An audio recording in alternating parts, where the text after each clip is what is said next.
कार्यक्रम के सह प्रायोजक हैं दयाल पशु आहार, दूध दमदार, आप शानदार। अन्नदाता अन्नदाता नीत तुम्हारा अन्नदाता, पग पग पर है संग तुम्हारे अन्नदाता। लहू किसानों का बन के पसीना सींचता है धरती का सीना, मेहनत का तेरी हक दिलवाने, नई तकनीक नई खोज बताने। पशुधन को गुणवान बनाना, पौध सुरक्षा को सिखलाना, खेती के सब गुर समझाने, भारत का सरताज बनाने, आठों पहर है संग तुम्हारे अन्नदाता अन्नदाता। नमस्कार, आप सभी दर्शकों का अन्नदाता कार्यक्रम में स्वागत है। मैं हूं आपके साथ श्वेता भट्टाचार्य। हर रोज की तरह कार्यक्रम में हम लेकर आते हैं खेतीबाड़ी से जुड़ी हुई बहुत सी लाभकारी जानकारियां। तो चलिए सबसे पहले देखते हैं क्या है विशेष आपके लिए आज के कार्यक्रम में। शिमला मिर्च की अधिक उपज वाली प्रजातियों और नर्सरी तैयारी। नींबू के बागान में इस समय किए जाने वाले प्रबंधन कार्य।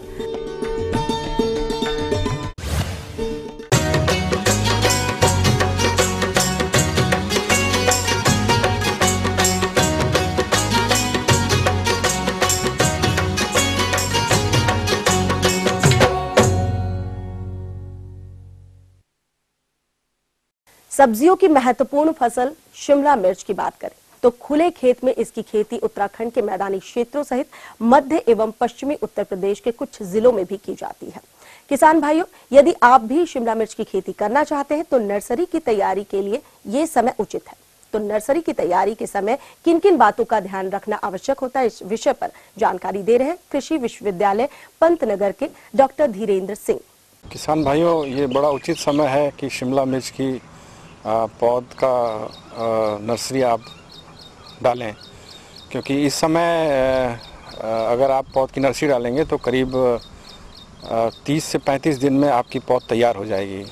पौधशाला डालने के लिए सबसे पहले आपको जगह का चुनाव करना है। जगह के चुनाव के करते समय ये ध्यान अवश्य रखें कि जहाँ पर भी आपको पौध डालनी है वो स्थान ऊंचा होना चाहिए और आपके घर के आसपास होना चाहिए।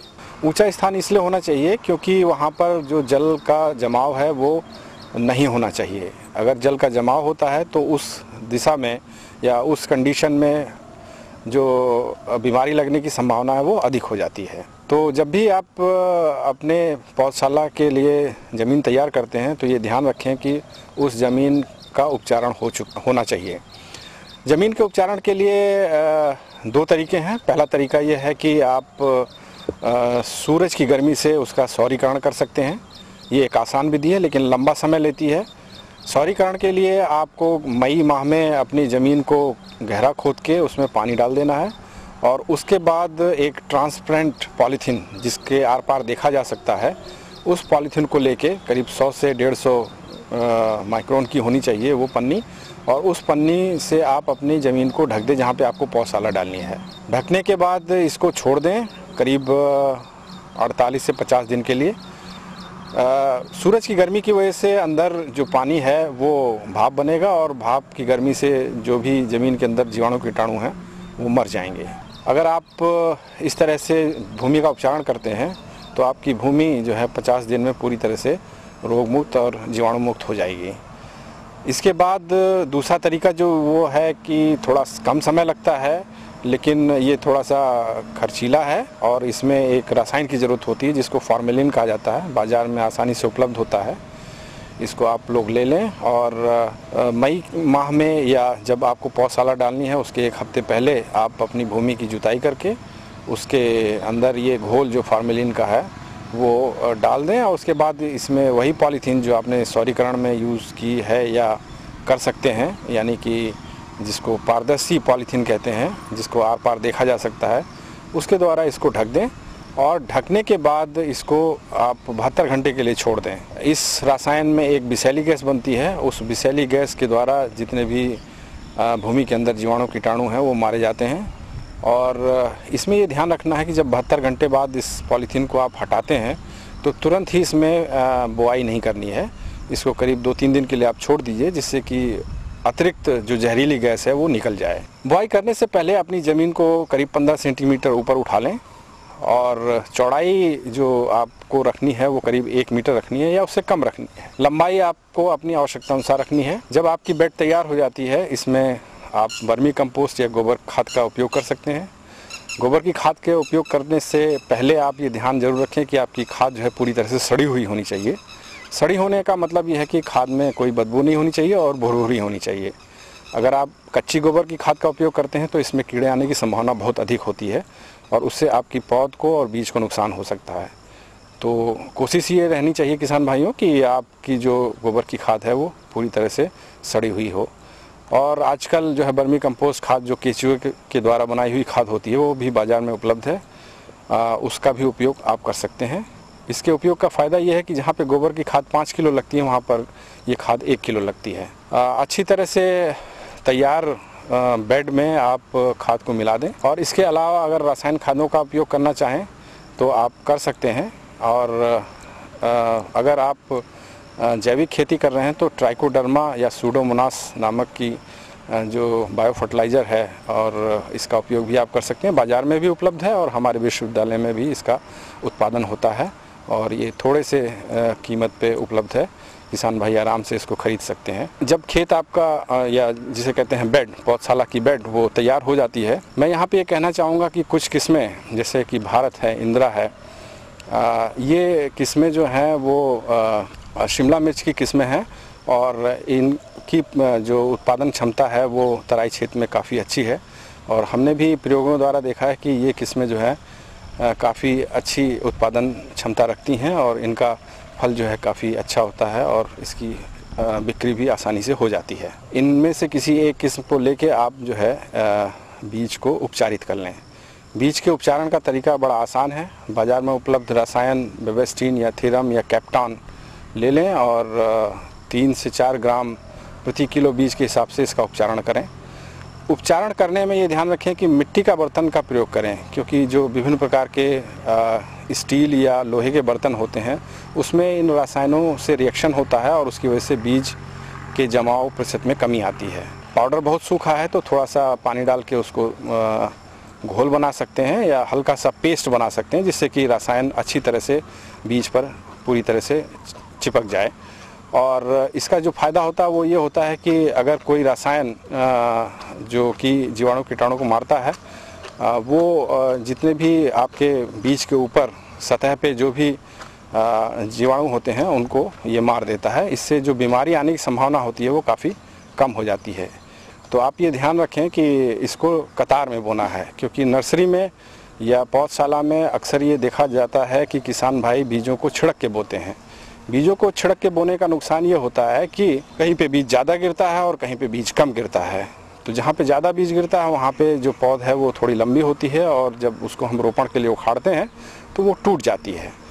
तो इस दशा में आपको अपने बीजों को कतार में बोना है। इससे क्या होगा कि बीज आपका एक बराबर मात्रा में गिरेगा और हर बीज को जो है बराबर मात्रा में ज़मीन मिलेगी, पानी मिलेगा, वायु मिलेगा और जो प्रकाश मिलेगा। तो इससे हर पौधा स्वस्थ होगा और जब रोपण के लिए आप उसको उखाड़ेंगे तो उसकी जो तना है वो टूटेगा नहीं। बीजों को बोने के लिए आप हल्के हाथ से बीज को बो सकते हैं, बहुत ज़्यादा गहराई में नहीं बोना है, आधे से 1 सेंटीमीटर ही अंदर बीज को आपको बोना है। बोने के बाद हल्के से उसमें आपको मिट्टी को से ढक देना है। मिट्टी से ढकते समय ये ध्यान रखें कि बहुत ज़्यादा ठोकना नहीं है उसको, क्योंकि उससे पपड़ी जम जाती है और पपड़ी जमने की वजह से जो बीज आपका अंकुरित होने वाला है वो नहीं हो पाता है और नीचे ही टूट जाता है, सड़ जाता है। तो अगर आपकी मिट्टी थोड़ी भारी है तो उसमें रेत या खाद को मिला सकते हैं और उसके द्वारा आप उस अपने बीज को ढक सकते हैं। ढकने बाद हल्की सिंचाई करें, क्योंकि किसी भी बीज के जमाव के लिए पानी सबसे आवश्यक अंग है।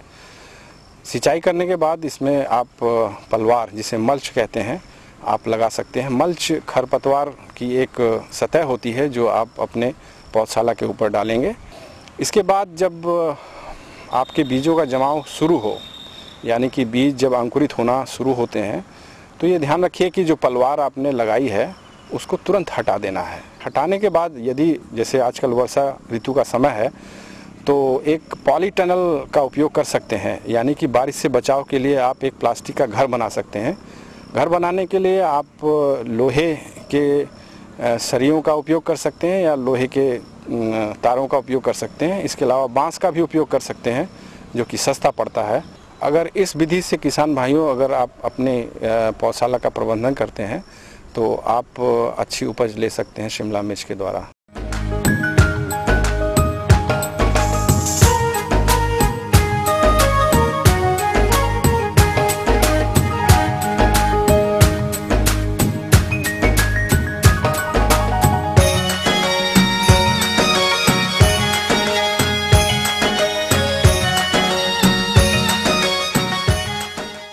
नींबू के बागों में फल लगे हुए हैं जिनकी गुणवत्ता अच्छी बनी रहे और इससे अच्छी आय प्राप्त हो सके। इसके लिए इस समय बाग में कुछ प्रबंधन कार्यों को करना जरूरी हो जाता है।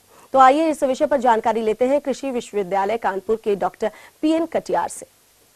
किसान भाइयों, आप जानते हैं कि विटामिन सी हर व्यक्ति के लिए बहुत ही आवश्यक तत्व है और नींबू प्रजाति के फल, विशेष रूप से कागजी नींबू, विटामिन सी का उत्तम स्रोत माना जाता है। और इसके क्योंकि बहुत सारे उपयोग हैं, जब घर में हमारे शरबत बनता है तो कहते भाई इसमें नींबू का छोड़ दीजिए ताकि शिकंजी बन जाए और अतिथियों का एक अच्छा स्वागत है। इसके फल नींबू प्रजाति में फल आने की 2 बहार है। विशेष रूप से यहाँ उत्तर भारत में एक फरवरी और मार्च, दूसरी जुलाई और अगस्त है। किसान भाइयों, एक फ्लस के जो फल आप देख रहे हैं, जो फल लगे हुए हैं, ये फरवरी मार्च की फ्लस है और दूसरी फ्लस छोटे छोटे फल लगे हुए हैं, कुछ फूल भी दिखाई दे रहे हैं। ये दूसरी फ्लस का समय है, फल सेट होते जा रहे हैं। इस समय ज़रूरी है बरसात के मौसम में कि हम नींबू की बाग की समुचित देखरेख करते रहें।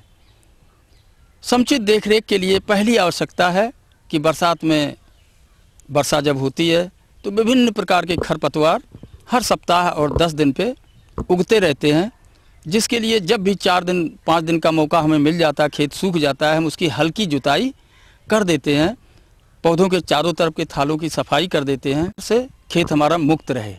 खरपतवार भारी मात्रा में हमारे ज़मीन में उपलब्ध पोषक तत्वों का ह्रास करते हैं, इसलिए हम खाद और खरपतवारों को नष्ट करने के उपरांत समुचित मात्रा में खाद और उर्वरक की मात्रा का प्रयोग करते रहते। नींबू का अगर पौधा जवान माना जाता है, यदि 6 साल का पौधा है तो 150 ग्राम नाइट्रोजन, 75 ग्राम फास्फोरस और 75 ग्राम म्यूरेट ऑफ पोटाश की ज़रूरत पड़ती है।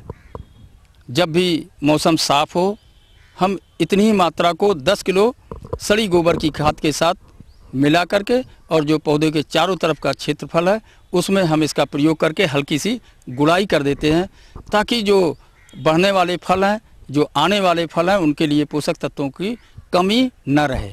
किसान भाइयों, दूसरी आवश्यकता जो है वो इस समय नींबू प्रजाति के पौधों के लिए है कि नींबू में जो फल आ रहे हैं उनमें एक बड़ी प्रमुख एक तरह से बीमारी कहिए जो है सिट्रस कैंकर, जिसमें फलों के ऊपर हल्के भूरे रंग के लाल रंग लिए हुए धब्बे पड़ जाते हैं। ये एक बैक्टीरियल डिजीज़ है जिसको हम सिट्रस कैंकर कहते हैं।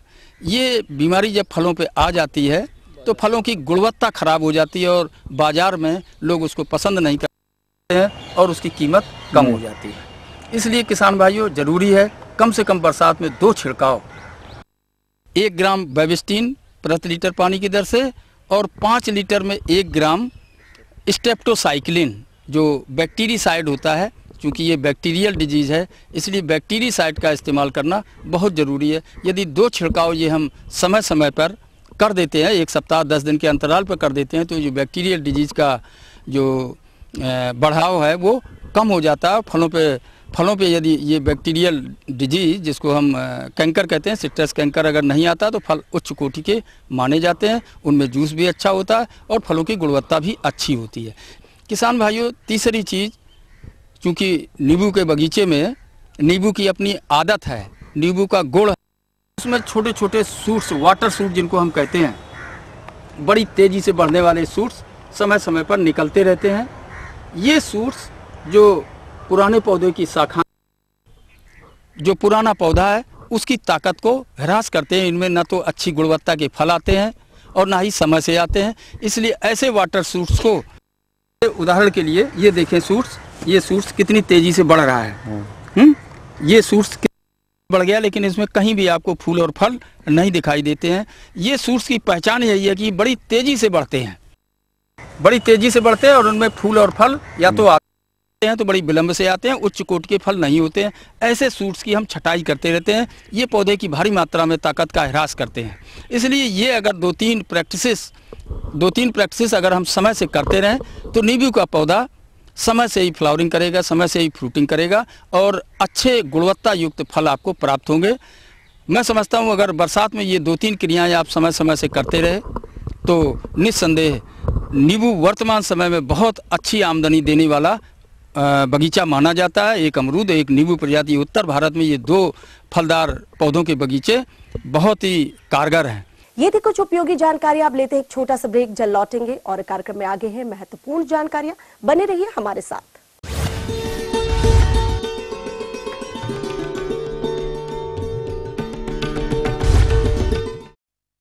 राजनीति कोई भी हो, घटना कैसी भी हो, खुलासा सिर्फ सेंट्रल हॉल में। आप सबको नरेंद्र मोदी के नमस्कार। खबरों पर जानकारों से बेबाक बात, गपशप, सियासी सवाल, राजकाज और सुर्खियां, एक ही प्रोग्राम से देश, समाज और राजनीति की पूरी तस्वीर देखिए सेंट्रल हॉल ईटीवी के सभी हिंदी चैनल्स पर।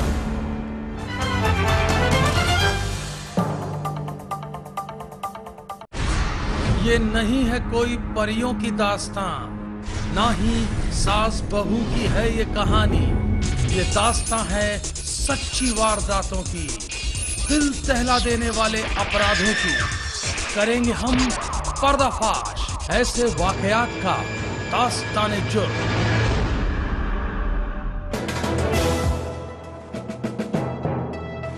एक दिन में क्या होता है? विश्व पर छाया है आतंक का साया। शेयर बाजार ने क्या खोया क्या पाया। मैदान पर खिलाड़ी बहा रहे पसीना, सरहद पर खड़े हैं जवान ताने सीना। उस गांव में नहीं बिजली का तार, राशन की दुकान पर लंबी कतार। रिश्वतखोर के यहाँ छापा, मंत्री ने खोया आपा। दर्दनाक हादसे में 16 मरे। इस महंगाई में करें तो क्या करें? तो जनाब, एक दिन में बहुत कुछ होता है और सब कुछ है खबरें दनादन में।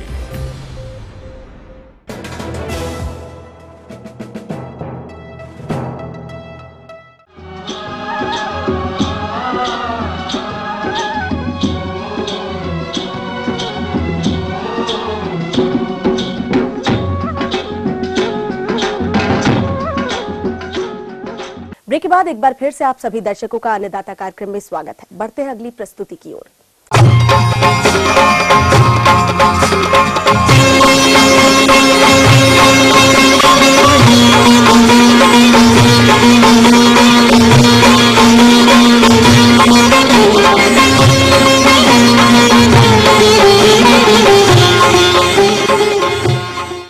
डेयरी व्यवसाय की सफलता में पाले जाने वाले पशुओं की नस्ल, उम्र और देखरेख का अहम योगदान होता है, क्योंकि इनका पशु के उत्पादन पर सीधा असर पड़ता है। अतः किसान भाइयों, जब भी आप पशु खरीदने जाएं तो कुछ बातों का अवश्य आप ध्यान रखें ताकि आप सही उम्र का पशु खरीद सकें। तो पशुपालक भाइयों, आप अच्छी नस्ल का पशु खरीदते वक्त उसकी उम्र का पता कैसे लगाएं, इस बारे में जानकारी दे रहे हैं एक पशु वैज्ञानिक डॉक्टर सुरेश चंद्र जिंगर। किसान भाइयों, डेयरी एक ऐसा व्यवसाय है जिसमें गरीब से गरीब आदमी आमदनी कमा करके अपनी आजीविका कमा सकता है। तो पशु खरीदते समय आपको 4 या 5 बातें ध्यान रखनी चाहिए। पहली चीज़, जो गाय या भैंस की जो पशु खरीदते हैं उस नस्ल के बारे में आपको पता होना चाहिए। जैसे आपको मुर्रा खरीदनी है, भैंस में या गिर खरीदनी है गाय में, तो आपको उस पशु की पहले पहचान होनी चाहिए। दूसरी बात, पशु की उम्र का पता होना चाहिए। तो किसान भाइयों, पशु की उम्र का सबसे पता करने का तरीका मुंह में दांत देखकर, जो निचले वाले जबड़े के अंदर 4 जोड़ी दांत होते हैं, जब पशु के 2 दांत अगर बड़े हैं बीच में, तो पशु की उम्र 2.5 से 3 साल की होती है, और अगर 4 दांत है तो पशु की उम्र 3 साल के आसपास होती है। तो आपको जब भी पशु खरीदना है तो 2 से 4 दांत के बीच वाले ही पशु को खरीदना चाहिए, क्योंकि उसके बाद अगर खरीदते हैं तो उसको दूध उत्पादनता प्रभावित होती है, पहली चीज़। दूसरी बात, सींग के आधार पर भी, सींग पे छल्ले होते हैं, उसके आधार पर पशु की उम्र का पता किया जा सकता है। अगर 2 छल्ले हैं तो इसका मतलब 4 साल। पहला जो छल्ला आता है वो 3 साल में आता है, उसके बाद जो प्रत्येक छल्ला 1-1 साल में आता है। तो छल्ले के हिसाब से भी 2 छल्ले से ज़्यादा नहीं होना चाहिए। तीसरी बात, पशु के खुर के आधार पर अपन उम्र का पता कर सकते हैं। जिस पशु के खुर में गैप कम है तो वो पशु कम आयु का होता है, और जिस पशु के खुर में गैप ज़्यादा है तो ये समझना चाहिए पशु की उम्र ज़्यादा, तो ऐसे पशु को नहीं खरीदनी चाहिए। दूसरी चीज़, पशु का दुग्ध उत्पादन, 3 टाइम का उसका दूध नापना चाहिए।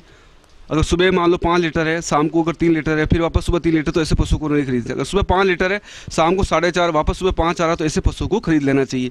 क्योंकि इससे क्या होता है कि पशुपालक कुछ भी खिला करके वो दूध की मात्रा को बढ़ा सकते हैं। तीसरी चीज़ होती है कि पशु को जो दूध के जो स्तन निकालने वाले स्तन है, वो स्तन में काफ़ी थोड़ा गैप होना चाहिए। जितना ज़्यादा गैप होगा पशु अच्छा दूध होगा, और स्तन का आकार बिल्कुल सेम होना चाहिए। उसके नीचे एक दुग्ध शिरा वेन होती है, वो जितनी ज़्यादा उभरी होगी उतना पशु दूध ज़्यादा देगा। 5वीं चीज़, पशु को चला के देखना चाहिए, रस्सी 2 रस्सी, तो उससे अगर पशु सीधा स्ट्रेट चल रहा है, सीधा चल रहा है, तो इसका मतलब वो पशु सही है। अगर आड़ा तीसरा चलता है तो वो पशु सही नहीं होता है। तो मैंने किसान भाइयों जो आपको 4 से 5 बातें बताई है, ये पशु खरीदते समय आपको ध्यान रखना चाहिए, ऐसे ही पशु खरीदना चाहिए।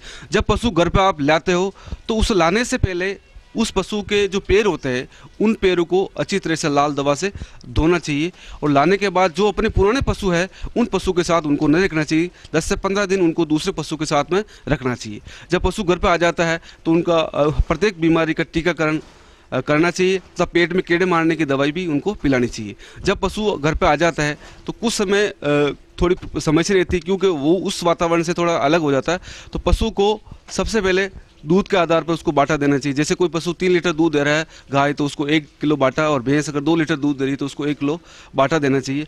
उसके साथ साथ 20 से 30 किलो हरा चारा देना चाहिए, और 7 से 8 किलो सूखा चारा देना चाहिए, जिससे वो दूध उत्पादन उसका कभी प्रभावित नहीं होता है। अगर आप सर्दी के टाइम पर अगर पशु खरीद कर लाते हो तो सर्दी के टाइम पे पशु को नीचे आंगन में बिछा करके रखना चाहिए, या तरपाल वगैरह धर कर रखना चाहिए, ताकि सर्दी हवा रोक सकते हैं। अगर गर्मी में पशु लाते हैं तो कमरे में कूलर वगैरह सब व्यवस्था करना चाहिए, ताकि गर्मी में उसको लू नहीं जा सकता है, और दूध उत्पादन उसका बनाया रह सकता है। तो किसान भाइयों, मैं अंत में आपको यही कहना चाहता हूँ कि जब भी पशु आप खरीदते हैं तो मैंने जो बात बताई, दूध नाप के, उसकी उम्र का पता करके, और जब पशु घर पर आते हैं तो उनको दूसरे पशु पुराने पशु से अलग रखना चाहिए, ताकि उनका दूध उत्पादन बना रहे।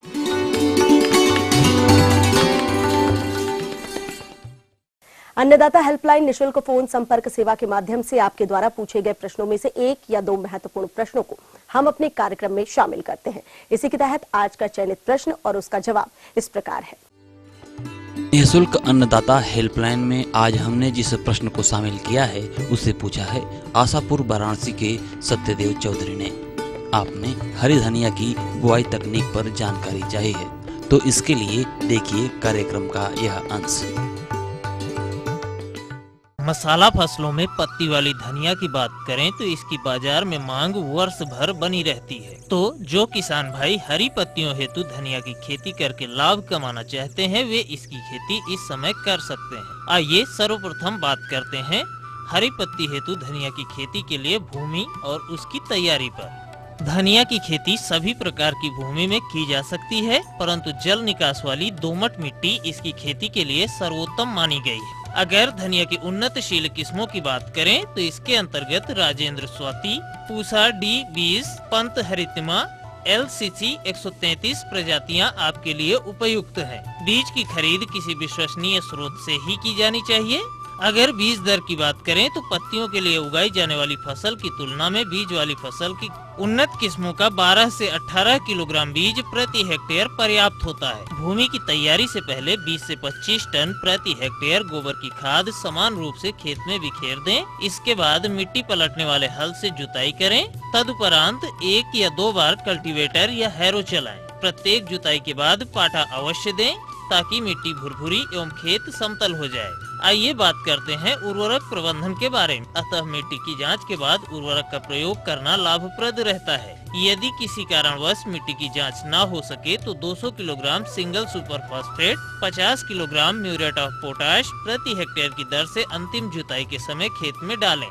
इसके अतिरिक्त 50 किलोग्राम नाइट्रोजन प्रति हेक्टेयर की अतिरिक्त आवश्यकता होती है। अतः 55 किलो यूरिया पहली सिंचाई के बाद तथा शेष 55 किलो यूरिया दूसरी सिंचाई के बाद उपरिवेशन द्वारा दें। बीजों की बुआई से पूर्व बीजों को 3 ग्राम थीरम प्रति किलो बीज या 4 ग्राम ट्राइकोडर्मा प्रति किलोग्राम बीज की दर से अच्छी तरह मिलाकर बुआई करें। खरीफ मौसम में धनिया की बुआई अगस्त एवं सितम्बर माह में की जा सकती है। बीज को बोने से पहले उन्हें कुचल कर 2 भागों में कर लें और 10-12 घंटे पानी में भिगाने के बाद ही बुआई करें। अधिक उपज हेतु धनिया की बुआई पंक्तियों में करनी चाहिए। पंक्ति से पंक्ति की दूरी 30 सेंटीमीटर एवं पौधे से पौधे की दूरी 20 सेंटीमीटर रखें। बुआई के तुरंत बाद धनिया में पहली सिंचाई करनी चाहिए। इसके बाद दूसरी सिंचाई 7 से 10 दिनों के अंतराल पर करते रहना चाहिए। जब पौधे 4 से 5 सेंटीमीटर के हो जाएं, तब खेत से खरपतवार निकाल दें, हल्की गुड़ाई कर दें। इस फसल पर कोई भयानक नाशक जीव का आक्रमण नहीं होता है। धनिया स्वयं एक ट्रैप फसल के रूप में कार्य करता है एवं कीटों को अपनी ओर आकर्षित कर मुख्य फसल को कीटों से बचाता है। जब पौधे 5 से 6 सेंटीमीटर लंबे हो जाएं, तब घने पौधों को उखाड़कर हरी पत्ती के रूप में व्यवहार करें।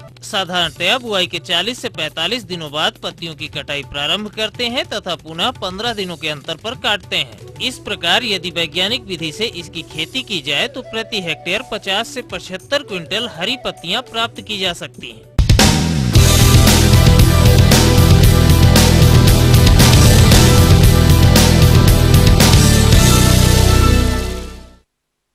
राज्य के विभिन्न मंडियों में कृषि उत्पादों के चढ़ते उतरते बाजार भाव की संक्षिप्त जानकारी इस प्रकार है।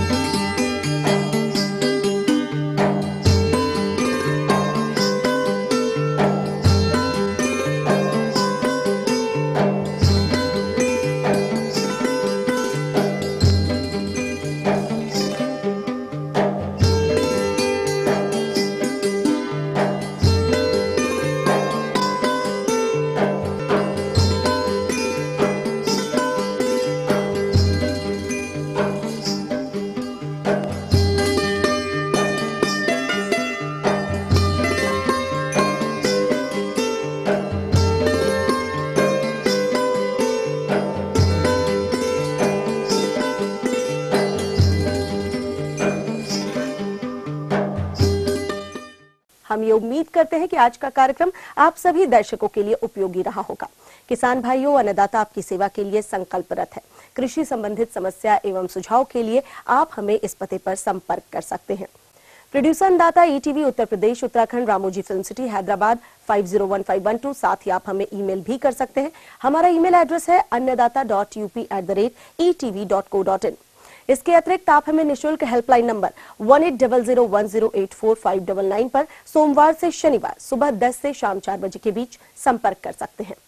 अब आइए देखते हैं कल दिखाए जाने वाले कार्यक्रम की मुख्य झलकियां।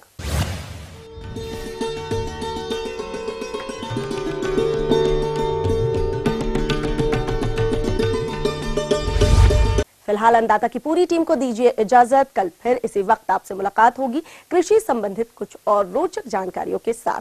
नमस्कार।